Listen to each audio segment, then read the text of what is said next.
పెట్టాను, trigger order పెట్టాను, trigger అయ్యింది. అండ్ స్టాప్ లాస్ పెట్టేద్దాం. అంటే మన టార్గెట్ అనేది 202 వస్తుంది first target. Okay, 202 first target, 202 done. చలో, 202 done. So next target 212. And trailing SL cost to cost పడేయండి. అండ్ ఆల్రెడీ 15 పాయింట్స్ దాకా వచ్చాయండి. 15 పాయింట్స్, ఈజీ 15 పాయింట్స్. ఓకే, చలో నెక్స్ట్ టార్గెట్ కూడా వచ్చేస్తుంది, రెడీ ఉండండి. కాస్ట్ టు కాస్ట్ పడేసాం, ఆల్మోస్ట్ 20 పాయింట్స్ గైస్.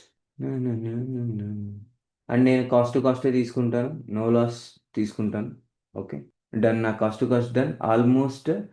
సో ఎన్ని points? 20 points guys, 20 points of 2000 profit. Shit bro, 1600 profit, 15 point book. అన్ని పార్ట్స్ గ్రీన్గానే ఉన్నాయి. 3900, 799, 1:1 డన్, 1:1 డన్. జాన్ కోర్స్ 7000, ఫాస్ట్ కాస్ట్ 1600.